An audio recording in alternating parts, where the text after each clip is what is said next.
Nous voilà, debout sur nos deux jambes, droits, grands et fiers.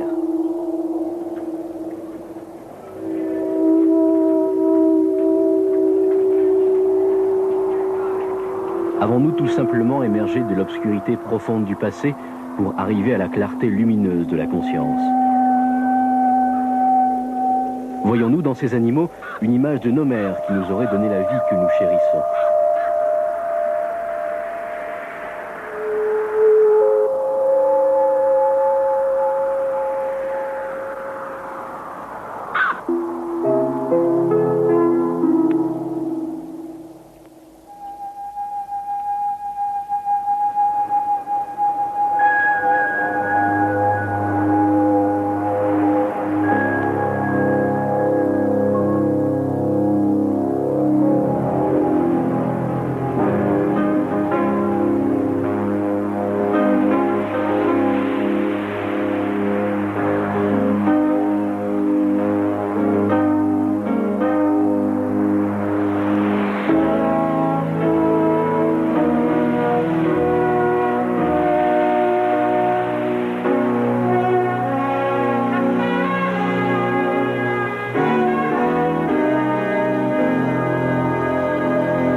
C'était ici, dans le gravier de l'ancien fleuve, que M. Charles Dawson a trouvé le crâne fossilisé de l'homme de Piltdown en 1912-1913.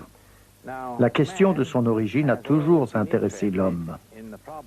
L'homme moderne ressemble à l'homme d'autrefois à cet égard.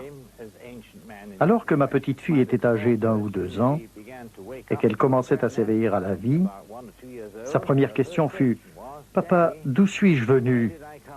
Comment répondriez-vous à cette question-là? Les matérialistes et les biologistes ont dit que l'homme s'est développé par évolution à partir des animaux. Et l'effort a surtout été orienté dans le sens de trouver les chaînons manquants entre les animaux et l'homme.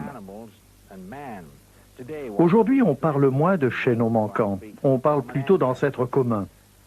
Il fallait des preuves, bien sûr, pour soutenir et affermir la théorie de l'évolution. Et là où il n'y avait pas de preuves, un scientifique qui avait peut-être un certain sens de l'humour a inventé ses preuves. Ici, avec le crâne de Piltdown, vous pouvez voir comment ils ont inventé la preuve d'une étape intermédiaire entre l'homme et les singes. Le crâne de Piltdown était composé d'un crâne d'homme et d'une mâchoire de singe. Cela a servi pendant 35 ans de soi-disant étape intermédiaire, jusqu'à ce que des personnes travaillant au British Museum découvrent que c'était une mâchoire de singe fixée sur un crâne humain et que c'était une supercherie. Il y a eu d'autres affaires du même genre, comme l'homme du Nebraska. Mais ce n'est pas notre but aujourd'hui d'examiner les preuves truquées. Ce que nous voulons faire aujourd'hui, c'est examiner les preuves et les cas qui sont généralement acceptés comme étant de vrais intermédiaires entre les animaux et les hommes.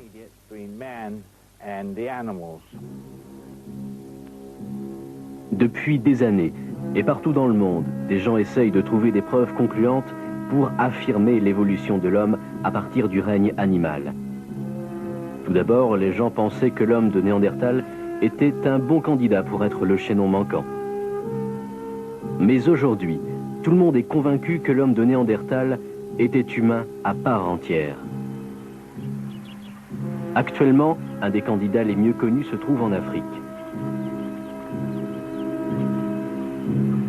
1959. Dans la gorge d'Olduvai en Tanzanie, sous un soleil de plomb, Marie et Louis Leakey trouvèrent enfin ce qu'ils cherchaient. Depuis 28 ans, ils creusaient, cherchant des fossiles dans cette région, lorsqu'ils découvrirent les restes de ce qu'ils appelèrent Australopithèque. En 1974, plus au nord, en Afrique, Donald Johansson a trouvé les os d'un autre spécimen d'Australopithèque et lui a donné le nom de Lucie. Ces créatures sont appelées ancêtres de l'homme, pour la raison principale que l'on prétend qu'il y a des similitudes entre elles et les êtres humains en ce qui concerne les mâchoires et les dents. Dr. John Cuozzo, Un orthodontiste étudie ces affirmations depuis plusieurs années. Ces résultats ne sont pas très encourageants pour ceux qui cherchent les chaînons manquants. Ce que je vous montre ici est un étalage de mâchoires supérieures et inférieures. Les mâchoires inférieures sont dans la première rangée et les mâchoires supérieures sont dans la deuxième rangée. Les termes techniques sont les mandibules et les maxillaires supérieurs. Ce que j'essayais de démontrer, c'est l'étendue de la variabilité humaine. Cette étendue se mesure en prenant deux fils et en les alignant sur le haut des dents, pour ensuite pouvoir mesurer les angles ici en haut. Ensuite, on mesure cet angle, celui-ci s'avère être de 67 degrés. Nous suivons la courbure, et puis nous voyons à la fin du parcours des arcs pratiquement parallèles. Les deux rangées de dents sont parallèles. Ceci appartenait également à un être humain. Comme toute celle-ci, elle appartenait à l'un de mes patients. Cette petite fille présente un angle de 10 à 12 degrés entre les deux rangées de ses dents. En les comparant à la mâchoire inférieure de ce jeune chimpanzé, on voit qu'il y a beaucoup de similitudes. En regardant ceci donc, beaucoup de personnes ont essayé de dire que ces angles permettent d'identifier chaque espèce. Moi, je dis que l'étendue de variabilité est si large qu'il est très difficile d'extrapoler et de dire, à partir de la découverte d'une mâchoire supérieure ou inférieure, que voici une espèce bien précise. Donc, quand je vois un crâne comme, par exemple, celui d'un australopithèque, dont la partie crânienne a la configuration d'un singe, tandis que plusieurs des dents ont un air très humain, je n'essaie pas de cataloguer l'espèce à partir des dents ou de la forme de la courbe de la denture, comme étant un homonidé, un homme véritable, un petit ou un grand singe.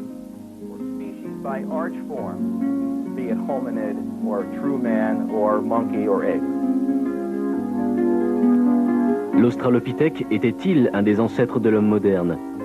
Rendons-nous à Londres pour entendre ce que Malcolm Bowden, un expert en fossiles de soi-disant singes humains, peut nous dire à ce sujet. Un certain nombre de mesures ont été effectuées sur ces os d'Australopithèque et ont été comparées par ordinateur à celles des os de singes et d'Homo sapiens. Chaque fois, les dimensions sont avérées beaucoup plus proches de celles des singes que de celles des êtres humains.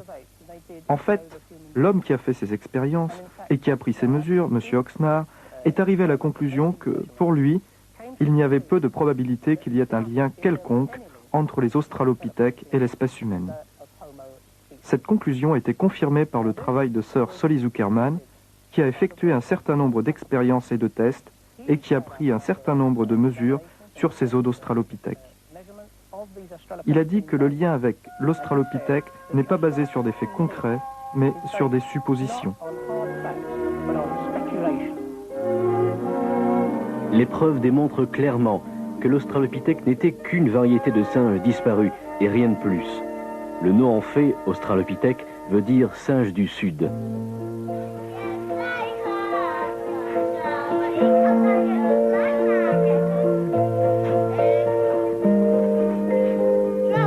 Des enfants jouent. L'argile prend des formes fantastiques.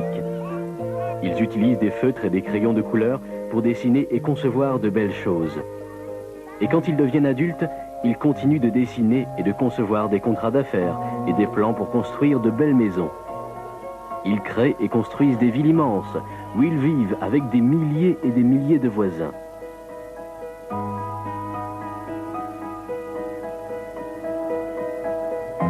Leur génie technique n'a apparemment pas de limite. Ils peuvent même voler plus haut et plus vite que les oiseaux eux-mêmes.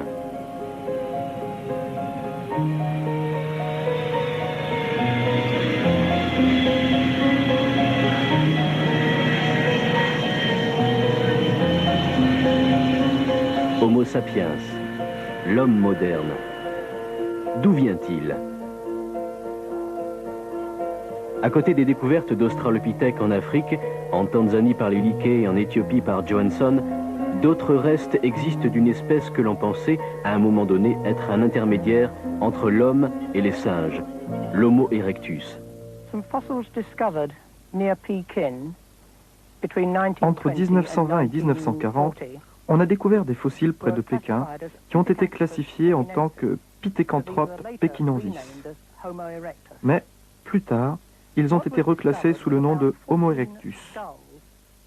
La découverte comprenait environ 14 crânes et en ce qui concerne la plupart, des fragments de crâne. Il n'y en avait que 5 dont il restait suffisamment de morceaux pour pouvoir les reconstruire afin de déterminer la capacité du cerveau. Sur cette image, nous voyons un des crânes les plus complets. Voici le crâne numéro 11. Et ici, nous pouvons voir le plâtre qui était utilisé pour assembler les morceaux cassés.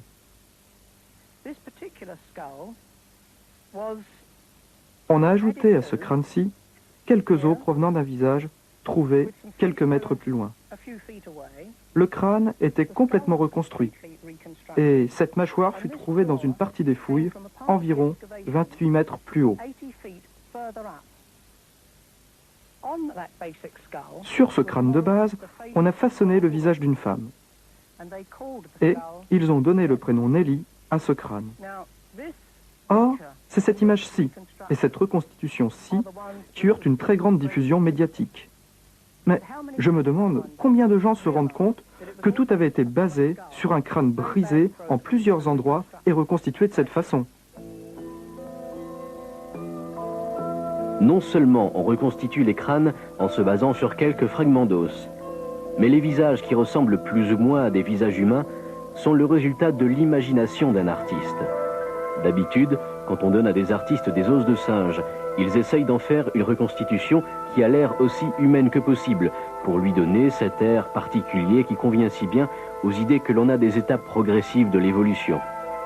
De la même manière, lorsqu'ils ont des os humains, ils ont souvent utilisé leur liberté d'expression artistique pour donner à la reconstitution un air aussi ressemblant que possible à un singe.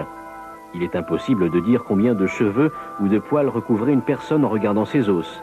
Même un crâne complet ne peut pas nous indiquer la forme exacte du nez, des yeux, des lèvres ou des oreilles.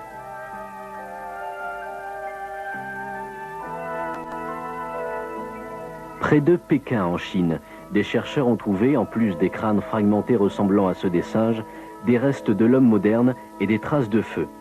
Qu'est-ce que cela signifie pour l'homme de Pékin ?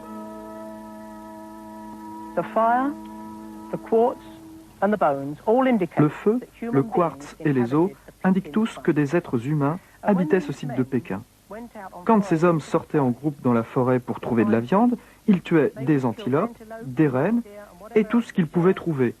Et ils les ramenaient dans leur caverne pour les manger. Ils découpaient la viande et ils jetaient les restes sur le feu. Or, s'ils attrapaient un singe, la viande de singe étant trop dure à manger, ils lui coupaient donc la tête et la ramenaient à la caverne pour la faire cuire.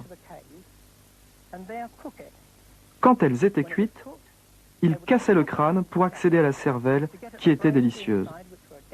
Ensuite, ils jetaient les morceaux cassés du crâne sur le feu où ils se mélangeaient aux os des autres animaux. Et c'est là qu'ils ont été trouvés. Et peut-être que quelques centaines d'années plus tard, des experts arrivèrent et trouvèrent les os de ces singes. Ils les rassemblèrent pour faire une reconstitution et maintenant, ils prétendent avoir trouvé une autre forme intermédiaire disparue, l'homme de Pékin. Dommage, les jolis traits de Nellie n'appartiennent qu'à un singe disparu.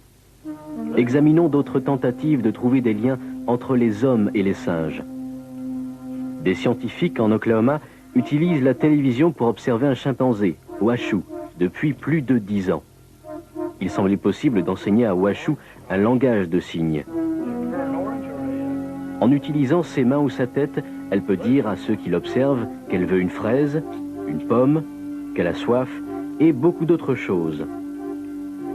En conséquence, certaines personnes sont arrivées à la conclusion que les singes ont effectivement la faculté de parler, mais qu'il ne leur manque que les muscles de la gorge. Or, c'est un fait connu que l'on peut enseigner un certain comportement à un animal. Prenons ce chien de berger, par exemple. En écoutant le sifflement de son maître, il dirige les moutons dans n'importe quelle direction que le berger lui indique.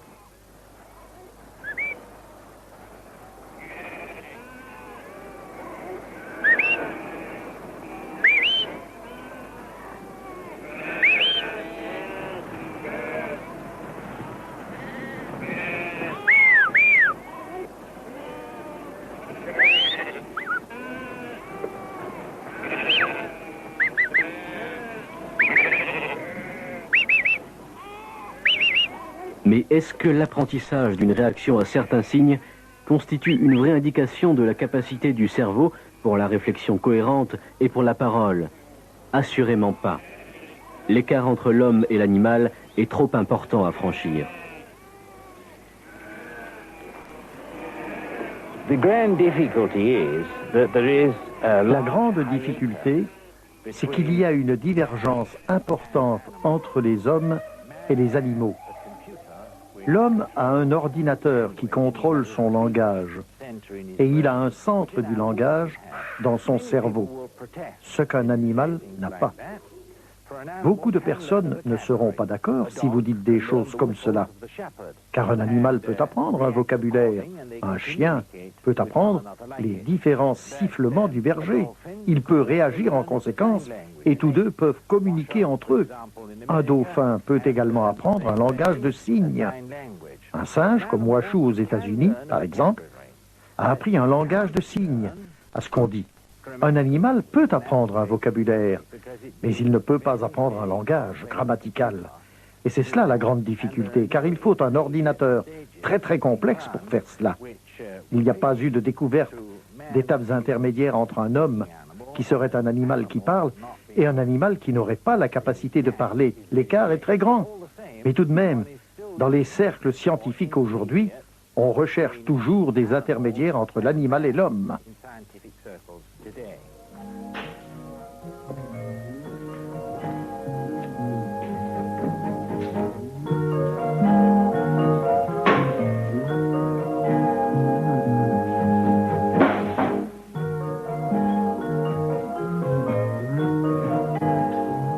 Dans un coffre-fort, dans les sous-sols profonds du Muséum d'histoire naturelle à Leiden, aux Pays-Bas, se trouve un trésor. Ce sont des os fossilisés trouvés par un Néerlandais, Eugène Dubois. Voici l'histoire de ces os. Lorsque Darwin a publié son livre « De l'origine des espèces » en 1859, il n'y avait pas du tout de fossiles comme preuve d'un lien entre l'homme et les singes. Eugène Dubois est donc allé en Extrême-Orient en 1880 en disant à ses collègues qu'il y allait expressément pour trouver des formes intermédiaires disparues. Il est arrivé enfin à Java et là-bas, il a trouvé 2 crânes qui avaient l'air tout à fait humains, que l'on connaît sous le nom de crânes Wadjak. Mais ils avaient l'air si humains qu'il ne pouvait absolument pas les utiliser. En 1891, il a trouvé un autre crâne et, un an plus tard, à 15 mètres de là, il a trouvé un tibia qui ressemblait beaucoup à celui d'un homme. À la fin, Dubois a décidé que le tibia appartenait au même squelette que le crâne et qu'il avait trouvé un singe à station verticale et il l'a nommé Pithecanthropus erectus. Voici le crâne et voici le tibia. Alors, qu'était-il vraiment? Tout le monde s'accordait en général pour dire que l'os provenait d'une jambe tout à fait humaine. Mais le crâne a suscité une polémique. Lorsqu'il est revenu et a publié ses résultats, en disant qu'il avait trouvé la forme intermédiaire disparue, le singe à station verticale, il a eu beaucoup de publicité et un débat furieux au sujet de sa découverte. Mais, lorsqu'il faisait ses conférences, il n'a à aucun moment parlé des crânes qu'il avait trouvés plus tôt, les crânes Wadjak. Il a gardé le secret au sujet de ces crânes pendant 30 ans et n'en a parlé à personne. Ce ne fut qu'en 1920 qu'il a révélé au monde scientifique le fait qu'il les avait découverts. Ceci, bien sûr, a suscité une grande consternation, parce que s'il avait montré ces 2 crânes d'origine humaine évidente, en même temps qu'il avait montré son Java, personne n'aurait accepté que ces os provenaient d'un être moitié singe, moitié homme. En fait, il avait trouvé ces os humains en même temps, dans des couches géologiques de la même période.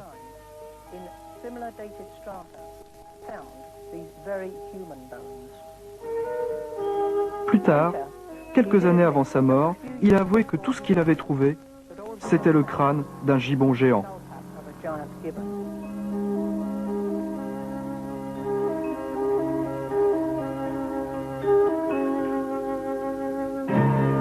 Des fragments d'un gibbon géant disparu de Java, des restes d'un singe du sud, l'Australopithèque, trouvé en Afrique. La découverte de Johansson qui avait donné le nom de Lucie à son Australopithèque de l'Éthiopie. Ceci qui tiennent sur une seule table et d'autres découvertes du même genre, sont le résultat principal de nos recherches concernant les formes intermédiaires disparues dans l'évolution de l'homme.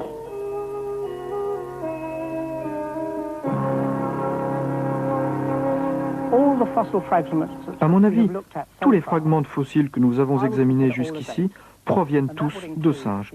Et cela comprendrait les Australopithèques, l'homme de Pékin et l'homme de Java, qui sont actuellement classés sous le nom de Homo erectus, et les découvertes de Johansson en Éthiopie. Tous ne sont que des singes.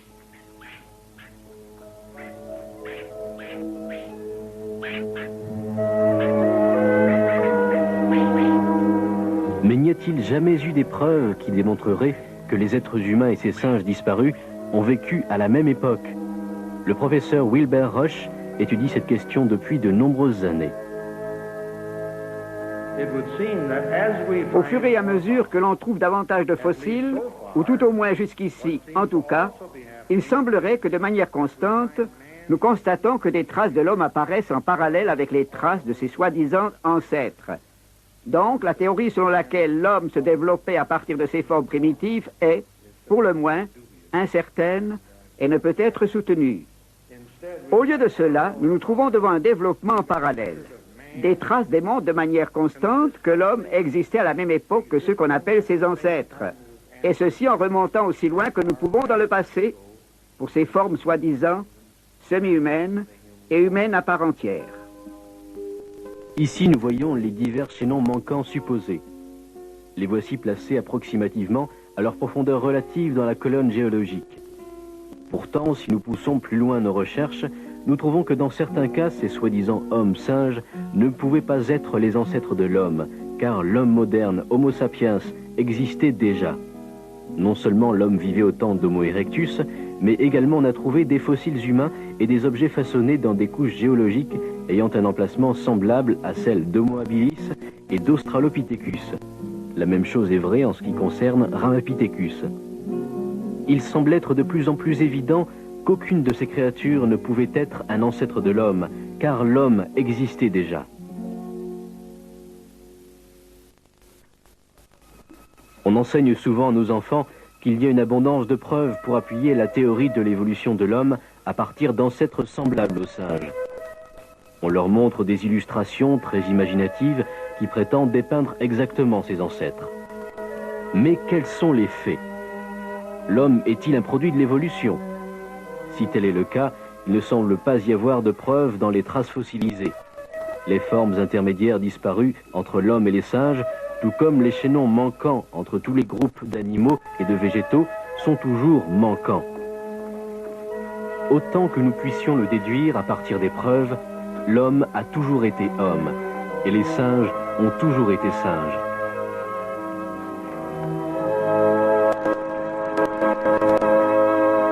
Comme ils n'ont pas réussi à trouver des preuves dans les fossiles pour soutenir une transition entre les singes et les hommes, les anthropologues se sont tournés vers un nouveau domaine de recherche qui se nomme la taxonomie moléculaire. Ces chercheurs ont trouvé que les séquences des chromosomes et certaines protéines du sang sont assez semblables chez les humains et chez les chimpanzés. Ce fait indiquerait-il que nous avons des ancêtres communs? Pas forcément, car il y a plus d'une façon d'interpréter de telles similitudes. Il serait certainement logique qu'un créateur utilise des plans semblables pour créer des structures conçues pour servir à des fins semblables. De plus, les nombres de chromosomes qui, plus qu'autre chose, devraient avoir un rapport avec l'évolution, ne révèlent pas de progression évolutive du tout. Le nombre de chromosomes n'a pas de rapport avec une progression raisonnablement croissante selon l'ordre évolutif. De plus, il faut signaler que l'on a souvent exagéré les ressemblances moléculaires entre les singes et les êtres humains. Un examen moléculaire, ne serait-ce que d'une seule goutte de sang, révèle de nombreuses différences claires et évidentes. L'homme est incontestablement unique dans ce monde. Il y a des différences énormes entre lui et tout animal.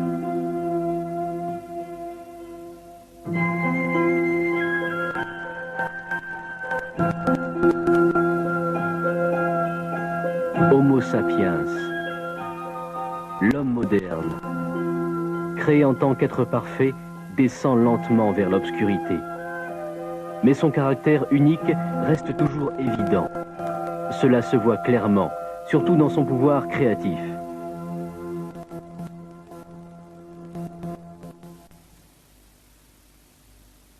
Et cette créativité, mise à part toute la dissonance qui s'y est introduite, donne peut-être la meilleure preuve que l'homme fut créé à l'image de Dieu.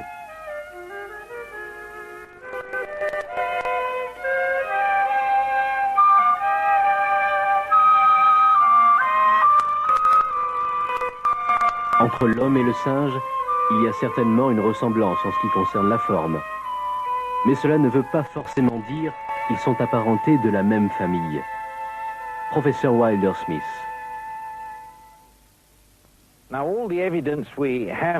Or, toutes les preuves dont nous disposons actuellement vont dans le sens que nous avons soit des singes d'espèces existantes et d'espèces disparues, soit des hommes d'espèces existantes et d'espèces disparues. Nous avons des singes intelligents et des singes moins intelligents. Et nous pouvons en dire autant pour les hommes. Mais jamais les deux espèces ne se rejoignent. Ceux-ci sont des singes et ils restent des singes, et ceux-là sont des hommes et ils restent des hommes. Or, si vous visitez un jardin zoologique et vous vous tenez devant la cage des chimpanzés, vous trouverez des gens là qui rient des singes parce qu'ils voient des ressemblances. Il y a là des homologies. Mais ne nous laissons pas tromper par des homologies, car des similitudes peuvent provenir tout aussi facilement du fait qu'il y ait un seul créateur qui les a fait tous. Et personnellement, je crois que les gènes qui sont à l'origine des diverses espèces et des divers types ne peuvent provenir que d'un créateur qui les a tous faits et qui donc a fait les ressemblances ou les homologies que nous trouvons effectivement en biologie aujourd'hui.